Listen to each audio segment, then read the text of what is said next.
Doctor سمر مبارک مند صاحب ہمارے ساتھ موجود ہیں. سر بہت شکریہ آپ کے وقت کے لیے. انتہائی افسوسناک ڈاکٹر قدیر خان ہم میں نہیں رہے. کیا کہنا چاہیں گے ان کے حوالے سے, ان کی خدمات کے حوالے سے, ان کی شخصیت کے حوالے سے؟ مجھے اس خبر کو سن کے انتہائی افسوس ہوا ہے. ان کے لیے میں بہت دعا گو ہوں. اللہ تعالیٰ جو انہوں نے کام کیا اس کو ان کے لیے صدقہ جاریہ بنائے. ان کی آئندہ جتنی منزلیں ہیں وہ بہت آسان کرے اور ان کو جنت الفردوس میں جگہ دے. تو یہ تو رہے گی ان کے لیے دعا. جہاں تک ان کے کام کا تعلق ہے وہ صرف پاکستان نہیں بلکہ پوری دنیا دیکھتی ہے کہ کس طرح سے ایک بیکورڈ کنٹری میں جہاں پہ ٹیکنالوجی کا کوئی بیک گراؤنڈ نہیں تھی, کوئی بیس نہیں تھا, وہاں پہ انہوں نے یہ ٹیکنالوجی ویسٹ سے لا کر اور وہ ایز این انڈیویجول آئے تھے. انہوں نے ایک ٹیم بنائی اور یہاں پہ ٹیکنالوجی یہاں پہ پاکستان میں اسٹیبلش کی. اور وہ 30-40 سال ہو گئے اس بات کو. وہ پہلے 30 سال انہوں نے کام کیا. اس میں بھی بہت وجہ سے وہ انریچمنٹ آف یورینیم ہو سکی. ایٹم بم بن گئے, ایٹم بم ٹیسٹ ہو گئے. اور پھر اس کے بعد ڈیلیوری سسٹم کا کام شروع ہوا تو پھر وہ تھوڑا سا تاکہ پھر وہ ریٹائرمنٹ ان کی ہو گئی. لیکن اس کے بعد وہ کام بھی چلتا رہا کیونکہ ایٹم بم کو ڈیلیور بھی کہیں کرنا ہوتا ہے تو وہ بھی کام یہاں پہ چلتا رہا. اس کی بھی ٹیکنالوجی انہوں نے کوٹا میں اسٹیبلش کی. تو وہ ان کے مائنڈ میں یہ فور موسٹ بات تھی کہ پاکستان میں نیوکلیئر ویپنس ٹیکنالوجی اسٹیبلش بھی ہو جائے اور ڈیلیوری سسٹم بھی بن جائے تاکہ وہ کسی کام بھی آ سکے پاکستان کی دفاع کے لیے. اور پھر جہاں تک ان کی پرسنالٹی کی بات ہے, وہ ایک ایسی پرسنالٹی تھی کہ انہوں نے اپنے جو کچھ بنایا وہ ٹھیک ہے, انہوں نے ایک ادارہ بنایا, وہاں پہ کام کیا, وہاں پہ ٹیم بنائی, ٹیم کو موٹیویٹ کیا, وہ بڑی اچھی بات ہے. لیکن انہوں نے اٹامک انرجی کمیشن جو کہ دوسرا ادارہ ہے دفاع کا, نیوکلیئر دفاع کا, اور نیسکوم جو کہ تیسرا دفاع کا ادارہ جس میں سارے ڈیلیوری سسٹمز بنتے ہیں. ان تینوں کے درمیان جو ہم تینوں ہیڈ وہ تھے, ایک طرف ڈاکٹر اشفاق تھے اٹامک انرجی میں اور نیسکوم میں تھا. ہماری تینوں کی جو لیڈرشپ کی کولیبوریشن تھی یہ بھی بہت ان کی پرسنالٹی کی وجہ سے فروغ پائی. بہت پیار محبت سے اور ہم نے انڈرسٹینڈنگ سے ایک دوسرے کو سپورٹ کیا. اور اس کا رزلٹ یہ ہوا کہ یہ تینوں پروگرام مل کر تو پاکستان کے دفاع کو مضبوط بنانے میں کامیاب ہوئے. اور آج جبکہ مجھے بھی ریٹائر ہو گئے, مجھے 17-18 سال ہو گئے. ڈاکٹر خان صاحب ریٹائر ہوئے, ان کو 20 سال ہو گئے. ڈاکٹر اشفاق صاحب دنیا میں نہیں رہے, وہ بھی ریٹائر ہوئے, ان کو کئی سال ہو گئے. تو یہ سارا کچھ جو ہوا آج تک اگر آپ جا کے دیکھیں تو آپ کو نظر آئے گا کہ جو ینگر جنریشن ہیں ہمارے پاس, سیکنڈ جنریشن, تھرڈ جنریشن جو ادارہ میں کام کر رہے ہیں لوگ, وہ بھی اس طرح ہینڈ ٹو ہینڈ ہاتھ میں ہاتھ ڈال کر کام کر رہے ہیں. کوئی اس میں کمپٹیشن کی اسپرٹ نہیں ہے, اس میں کوئی جیلسی کی اسپرٹ نہیں ہے. فنڈنگ ساری وہ ہمارے جو اسٹریٹجک پلان ڈویژن ہے جو گورنمنٹ کا دفاع کا ادارہ بنایا وہ سارا کچھ ٹیک کیئر کرتے ہیں, فنڈنگ کا ٹیک کیئر کرتے ہیں, مانیٹرنگ دیکھتے ہیں, وہ کار رکھتے ہیں. کمانڈ اینڈ کنٹرول سسٹم جو تشکیل دیا گیا وہ اتنا اچھا ان اداروں نے بنایا کہ دنیا میں جتنے اتار چڑھاؤ ہوئے ہماری سوسائٹی میں, معاشرے میں, جہاں پہ اتنا ٹیررزم ہوا, ہمارا command and control system fully test ہوا. باہر کے ملکوں کے پاس بھی کمانڈ اینڈ کنٹرول سسٹم ہے لیکن شاید وہ اتنا زیادہ اچھی طرح سے ٹیسٹ نہیں ہوا. جس طرح ہمارے تو آغاز میں 2003-4 میں ٹیررزم شروع ہوا, 2015-16 تک چلتا رہا. اور ہمارے جو سسٹم جو ویپنس تھے وہ اتنا محفوظ رہے, ہمارے مٹیریل اتنے محفوظ رہے کہ دنیا تنگ رہے گی کہ یہ اتنا ڈسپلن کے ساتھ یہ کام کر رہے ہیں. یہاں سے کوئی ویپن نہیں کوئی لگا کے چلا سکا, یہاں سے کوئی چیز نہیں چوری ہو سکی, مٹیریل نہیں کہیں جا سکا.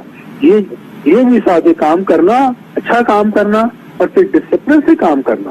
اور پھر دنیا کے کسی ملک کو پاکستان نے یہ مسائلیں نہیں بیچتی ہیں, کوئی ایٹم بم نہیں بیچتی ہے, اپنی تمام تر غربت کے باوجود, اپنے تمام تر اکنامک پریشر کے باوجود, تو یہ ڈسپلن سے کام کرنا چاہیں یہ بھی ایک بہت بڑی بات ہے. تو کام کیا اور خوبصورتی سے کیا, یہ جو ہے نا یہ چیز آپ کو اس کا احساس ہونا چاہیے کہ یہ ڈاکٹر قدیر خان کی پرسنالٹی میں بھی تھا اور باقی لیڈرشپ کی پرسنالٹی میں تھا. اور آج تک یہ چیز پورے ہمارے ٹیمز میں یہ چیز اسی طرح سے آپ دیکھیں گے پاکستان کو فور موسٹ رکھ کے کام کر رہے ہیں. اور آئی ہوپ کہ یہ اسپرٹ ہمارے ہر ملک میں ہر جگہ پہ, ہر ادارے میں اسی طرح سے, ہر جگہ پہ اس طرح سے پھیلتے ہیں. تو یہ اس طرح سے ملک نے ترقی کی ہے اور اسی طرح سے انشاءاللہ ترقی کریں گے اور ملک کا دفاع مضبوط بناتے رہیں گے. صحیح. ڈاکٹر صاحب, نیوکلیئر پروگرام جس ٹیم کا آپ نے ذکر کیا, ڈاکٹر قدیر صاحب بھی موجود تھے, آپ بھی وہاں موجود تھے, کیا مرال تھا, کیا سوچتے تھے آپ لوگ, محدود ذرائع میں کس طریقے سے آپ لوگ کام کریں گے, اور اس ٹائم ڈاکٹر قدیر کی کیا سوچ تھی؟ دیکھیں جی محدود ذرائع تو تھے اور یہ اتنا ہم امیر ملک تو نہیں ہے، یہ ہمارے پاس کنسٹرینٹ تھی، لیکن ہمارے پاس سب سے بڑی سہولت جو تھی وہ ہمارا ہیومن ریسورس تھا.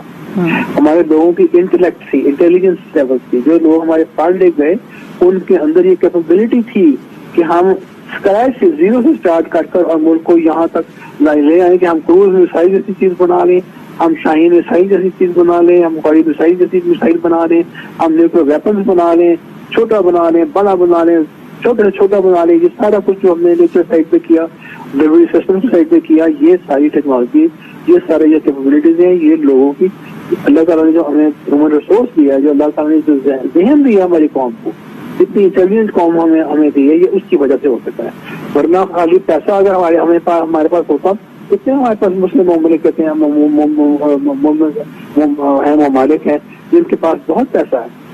آپ کو پتہ ہی ہے ہمارے پاس تو پیسہ نہیں تھا، لیکن وہاں پر اگر وہ انٹلیکٹ ہوتی تو وہ بھی وہ کام کر لیتے. لیکن یہاں پر پیسہ تو نہیں تھا، لیکن ایک انٹیلیجنس لیول تھی ہمارے ہیومن ریسورس کی.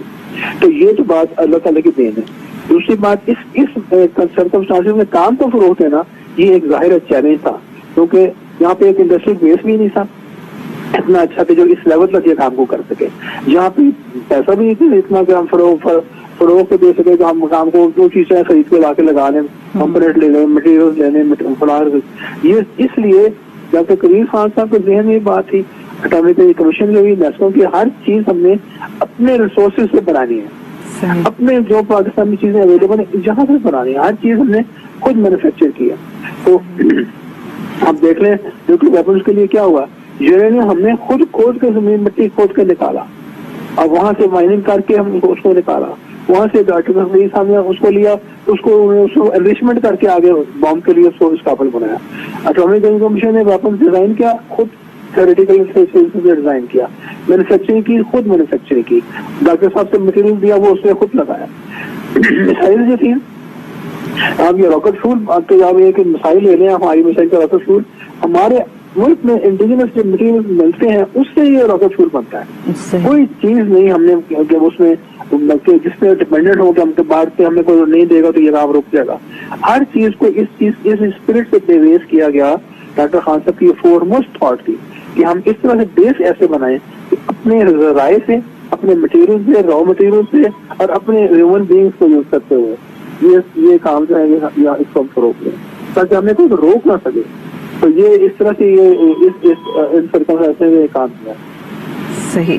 ڈاکٹر سمر صاحب ہمارے ساتھ موجود تھے. سر، آپ ہوں، ڈاکٹر قدیر خان ہوں، آپ لوگ واقعی وہ لوگ ہیں جن کو کریڈٹ جاتا ہے، جنہوں نے نیوکلیر پروگرام لے کر چلے اور پاکستان کو نیوکلیر پاور بنایا. اور ڈاکٹر سمر مبارک صاحب ہمارے ساتھ موجود ہے. سر، بہت شکریہ آپ کے وقت کے لیے. ملک کو ناقابل تسخیر بنانے میں یہی وہ ٹیم تھی، یہی تمام لوگ تھے جن کی پیچھے کام تھا، جن کی خدمات تھیں، جنہوں نے واقعی بہت آنیسٹلی کام کیا. اور جس طریقے سے ڈاکٹر سمر صاحب کہہ رہے تھے کہ جو پوری ٹیم تھی ان تمام کے اندر ایک جذبہ تھا اور ڈاکٹر قدیر خان اس کو لیڈ کر رہے تھے اور محسن پاکستان اسی طریقے سے کام کرتے رہے. نہ صرف یہ کہ جب پاکستان کو نیوکلیر پاور بنا دیا بلکہ اس کے بعد بھی سماجی کارکن کی حیثیت سے کام کرتے رہے، اپنی آرگنائزیشن بھی بنائی، اس کے بعد بھی پاکستان کی عوام کے لیے انہوں نے بہت سی خدمات سر انجام دی.